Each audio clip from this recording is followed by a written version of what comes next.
Olá pessoal, tudo bem com vocês?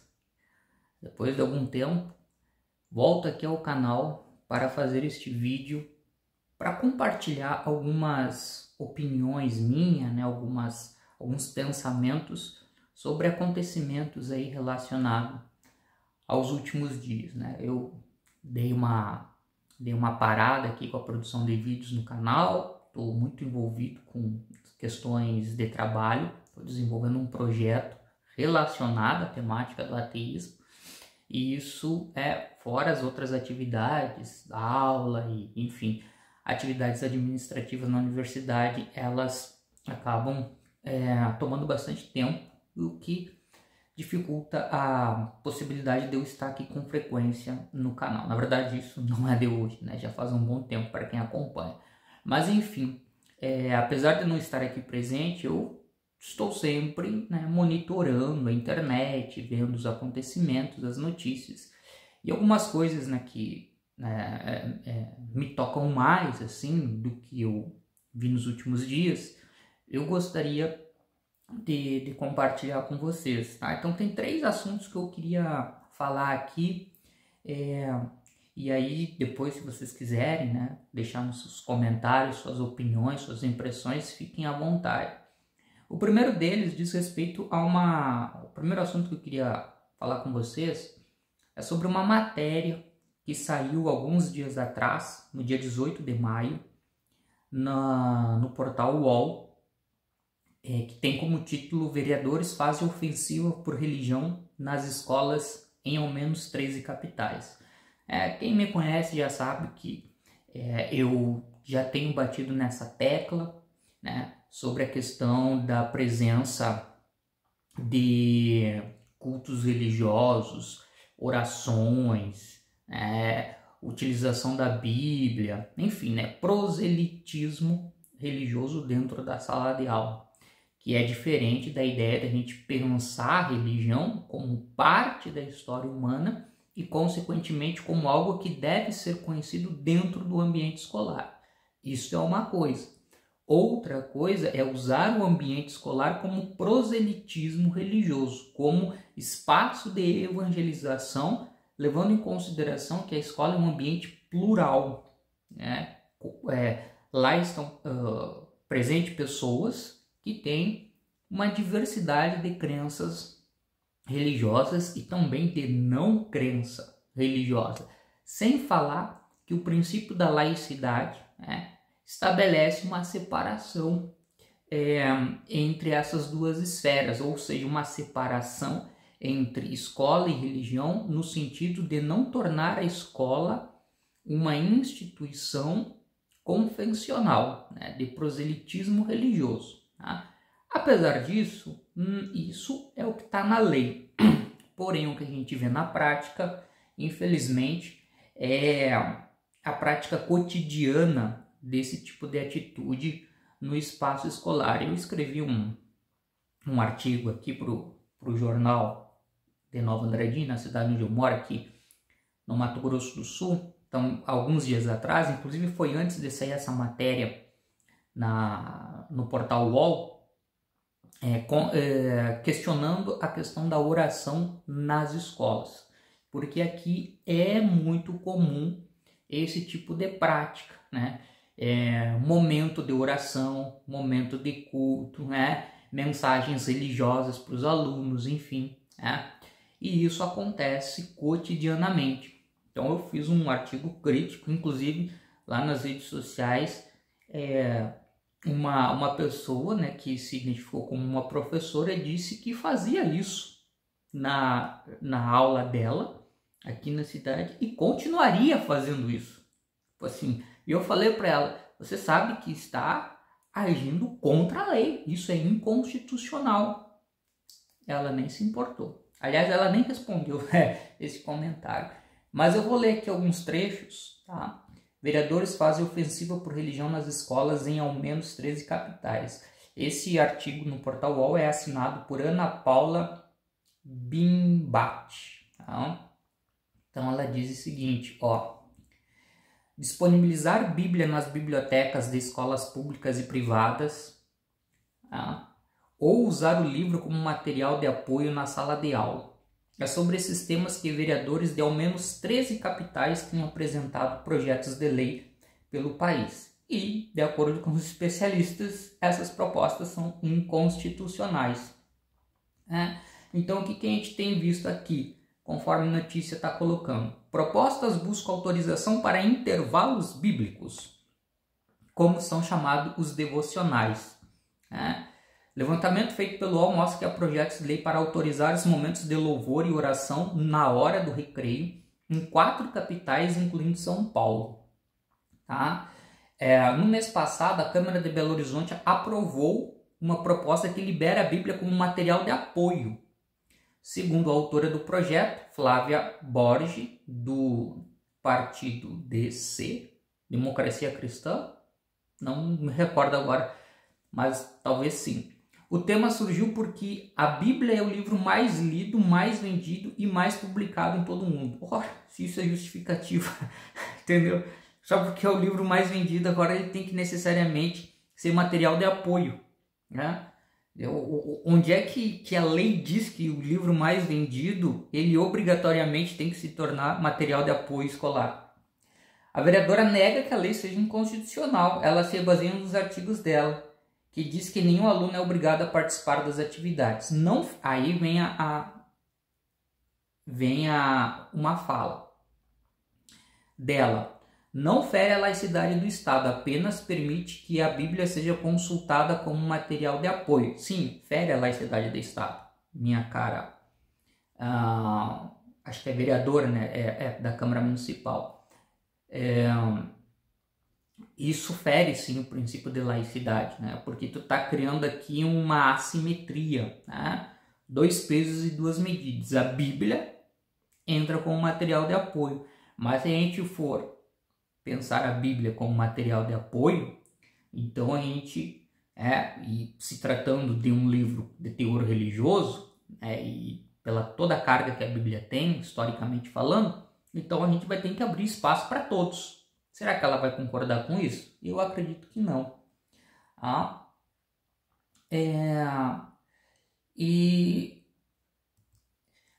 Os autores, e aí vai citando outros casos, os autores das propostas defendem que os projetos podem fomentar a cultura da paz e diminuir o bullying nas escolas. É algo que a gente quer garantir. Vivemos, abre aspas aqui, vivemos em um Brasil muito estranho, às vezes o óbvio precisa ser defendido, afirma César Leite, do PL Salvador, vereador em Salvador e autor do projeto de indicação sobre intervalos bíblicos. Aqui está aquela clássica identificação ou associação entre religião e moral. Então, ou seja, cultura da paz, diminuir o bullying, ou seja, basta religião, basta ensino religioso para que isso se dissipe, para que isso termine. Ora, se a gente for olhar historicamente, e não precisa ser, na verdade, historicamente, se a gente for mapear as situações de bullying nas escolas, de animosidades, de conflitos, ora, a maior parcela do público escolar ainda é cristão, tratando-se de Brasil, entendeu? Então, quais são os dados, quais são as estatísticas, quais são as pesquisas que esse vereador tem para fundamentar essa afirmação? E aqui, enfim, vai falando mais...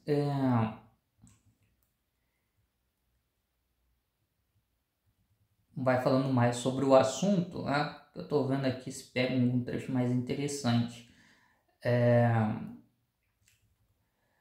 Propostas refletem o fortalecimento da direita e da agenda religiosa no país, afirma o especialista. João Marcelo Borges, consultor sênior de educação da União Europeia, ressalta que o Brasil não é um país cristão, mas um país de maioria de cristãos declarados. Não é assim do ponto de vista oficial, não é um Estado cristão. Já foi um dia. Até o final do século XIX era. Mas hoje não é mais. Mas o que acontece é que esse tipo de prática dentro do ambiente escolar vai cada vez mais fragilizando essa ideia de uma separação. Tá? A leitura de um trecho, aqui é uma Ângela Sogilo, professora sênior da Unicamp, né? uma fala dela. A leitura de um trecho bíblico não favorece em nada o desenvolvimento, pelo contrário. O texto religioso, seja qual for, se baseia em dogmas. Ele não favorece aquilo que é a função da escola, que é o desenvolvimento do pensamento crítico e emancipado. A escola pública não pode ser terra de ninguém, ela se orienta pelos princípios constitucionais e isso deve ser respeitado. E aí, o que diz a lei? A laicidade nas escolas públicas é assegurada pela Constituição Federal e pela Lei de Diretrizes e Bases da Educação Nacional, a LDB. Então, laicidade, conceito que caracteriza estados não confessionais, ou seja, países que não adotam religião oficial, nem privilegiam um credo em detrimento de outros. Quando eu faço intervalos bíblicos ou trago a Bíblia como material de apoio, eu estou sim favorecendo um credo religioso em detrimento de outros. Então isso está, obviamente, se opondo à questão do princípio da laicidade. O artigo 19 da Constituição Federal proíbe que a União, Estados, Distrito Federal e municípios apoiem cultos ou igrejas, salvo por interesse público. O artigo 5º da Constituição assegura que a liberdade de consciência e crença garantindo o livre exercício de cultos religiosos e proteção aos locais de culto. Cada indivíduo tem a liberdade de professar a crença que quiser ou não professar nenhuma crença. Então, essa questão do espaço escolar acaba trazendo um problema para isso. A LDB, em seu artigo 33, regulamenta o ensino religioso em escolas, mas determina a matrícula facultativa e diversidade, além de vetar o proselitismo. Entendeu? Mas este é um problema. Esse é um problema. Então aí tem outras situações aqui, mas eu não vou me estender mais no artigo, cara. Acho que está bom o suficiente aqui para expor o que eu queria. Então é isso, né? A gente está vendo isso, né? Só que tem uma coisa que eu queria ainda colocar sobre esse assunto, que é o seguinte: a matéria ela traz aqui algumas situações específicas, tanto de capitais, né?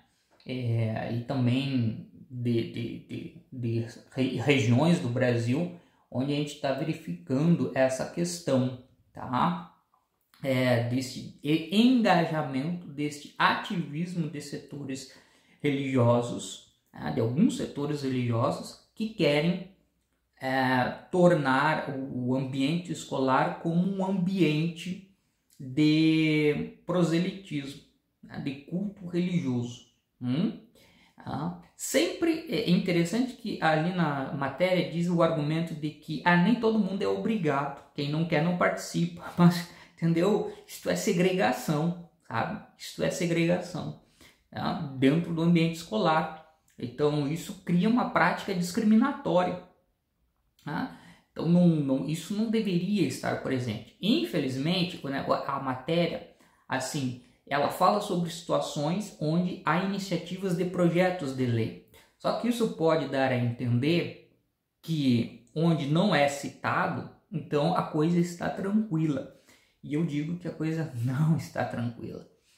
Como eu posso falar aqui, onde eu moro, e aqui em cidades da região, que eu também conheço, não existem leis que instituam práticas religiosas dentro das escolas, no sentido evangelizador. Formalmente não existem leis, mas na prática isso acontece com muita frequência e eu recebo inúmeros relatos disso. E acredito que não é só aqui, como em vários outros lugares. A questão que foi muito debatido um tempo atrás, que o STF aprovou a ideia de símbolos religiosos nos espaços públicos. Só que então isso pode levar a entender que a partir da decisão do STF, os símbolos religiosos passaram a estar no espaço público, mas eles estão lá há muito tempo, entendeu? São práticas que são vistas de forma natural. Não se questiona aquilo, né? Na verdade, se questiona quando se propõe um projeto de lei, aí sim leva a um debate, a uma discussão. Então isso é muito, muito preocupante, pelo menos para mim, né? Até gostaria de saber o que vocês pensam sobre o assunto, né? Porque a gente vê, é uma questão bastante difícil no Brasil, a questão da laicidade. Eu já falei aqui no canal algumas ocasiões, né? No final do século XIX, com a instauração do regime republicano, o Brasil vai adotar o princípio da laicidade de Estado, né? Mas o Estado se torna laico com uma população que não tem uma cultura laica, tá? Que ainda é profundamente religiosa, e isso vem de uma formação multissecular, desde o período da colonização. Então, assim, é muito difícil, essa é a grande questão, é muito difícil numa sociedade majoritariamente religiosa, onde há uma força muito grande de valorização da religiosidade, da religião, a gente conseguir entender a importância da laicidade. Então essa é uma questão para a gente refletir. Um segundo ponto que eu queria mencionar para vocês é o que eu vi essa semana. Não tem necessariamente nenhum vínculo com a questão do ateísmo e tal, mas eu queria compartilhar que foi o episódio que aconteceu no Congresso com a ministra Marina Silva. Independente aqui do quanto eu me identifico com os posicionamentos políticos dela ou com a prática política dela, considero a agenda ambiental importante, né? Já queria frisar, mas não é essa questão de se identificar ou não me identificar com ela nesses pontos, mas é a situação de hostilidade que ela sofreu durante uma sessão, que ela tinha sido convidada lá para prestar esclarecimentos, e essas hostilidades que ela sofreu, fortemente carregada de sexismo, de machismo e de misoginia, né? Isso aí deu uma repercussão. Um dos congressistas que foi responsável, né, por essas atitudes em relação a ela, depois agora deu uma declaração dizendo que ele não vai pedir desculpas porque senão acho que ele não entra em casa, alguma coisa assim, a mulher dele não perdoa, sabe? Ou seja, o que ele está querendo dizer com isso, né, a gente pode entender, é que o machismo, a misoginia, é algo que dá voto. É algo que dá voto. Então, ou seja, ele não vai mudar de posição, porque por mais críticas que o episódio tenha gerado, aquele congressista, ele tem consciência que ele tem uma base de apoio que está de acordo com ele e que vai continuar votando nele, né? E isso não é uma questão restrita a esse episódio, né? Se a gente for para a internet, o que a gente tem visto aí é misoginia, machismo, enfim, com muita força dentro do ambiente da internet. É algo que dá lucro, que dá engajamento, que gera visualização. Então, ou seja, a sociedade brasileira está doente. A sociedade brasileira está doente. E é complicado. É complicado. A gente fica aqui meio que remando contra a maré. Mas a gente tem que fazer esse trabalho, tem que, né, se posicionar. Mas é muito triste o que está acontecendo.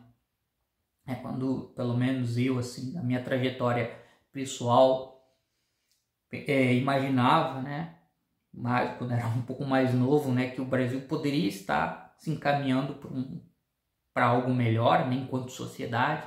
Havia digamos, umas chamas de esperança. O que se viu nos últimos anos aí é uma tragédia, tá? E o terceiro ponto que eu queria colocar aqui para vocês, na verdade, é só me solidarizar aqui com referente à notícia que tomou conta, né, da internet no dia de ontem, que é relacionada ao Pirula, né? Então o pessoal lá dos Três Elementos fez um pronunciamento público contando lá a questão de que o Pirula sofreu um AVC no último domingo, tá? E ele está internado no hospital. Não deram mais detalhes sobre a atual situação dele, até porque eles também falaram que não tem essas notícias, tá? Mas ele está com um quadro clínico estável. Pelo que falaram, né, sobre a questão, né, que eles estavam pedindo ajuda financeira e tal, aí entra lá no YouTube dos Três Elementos, ou lá no canal do Pirula também já tem na aba lá comunidade já as indicações sobre como vocês podem ajudar o Pirula, e porque não se tem acesso às contas dele, para ele manter, né? Ele tem funcionário, ele ajuda a família, os pais, enfim, tem toda uma questão aí importante. Então, tudo isso me leva a pensar que o Pirula, no atual momento, não está consciente, né? Por não poder dar acesso a essas contas aí para ajudar. Mas, enfim, fiquei feliz que eles disseram que o Pirula a condição clínica dele está estável. Pirula é, digamos assim, figura carimbada aqui da internet, né? É um dos primeiros divulgadores científicos na internet brasileira e se tornou uma figura bastante popular. Já acompanhei o canal dele, já fiz, e confesso que no passado eu acompanhava mais, mas o que acontece, eu acabei conhecendo ele esse ano, olha só, né, em fevereiro, quando aconteceu a PCE promoveu um evento sobre ateísmo na Universidade de Brasília. E o Pirula estava lá, né? Eu estava lá e a gente conversou, a gente trocou ideias, tirou fotos, né? A gente até participou de uma mesma mesa de debate. E ele é uma pessoa muito acessível, né? Muito tietado, porque, enfim, é compreensível, né? Pela visibilidade que ele tem e pelo trabalho que ele faz na internet, que tem muita credibilidade. Então, assim, nessa hora, só gostaria de desejar que ele possa se recuperar, tá? E em breve ele possa estar novamente na internet, interagindo aí com os familiares, os amigos, enfim, todas as pessoas que acompanham e gostam do trabalho dele, né? Então, desejar força, Pirula, e vamos em frente. Tá, pessoal? Por hoje era isso. Eu acredito que em breve eu vou voltar aqui ao canal porque tem uma outra notícia que está para sair e que eu quero apresentar uma opinião minha sobre isso. Mas eu vou deixar isso para a próxima semana. Um abraço.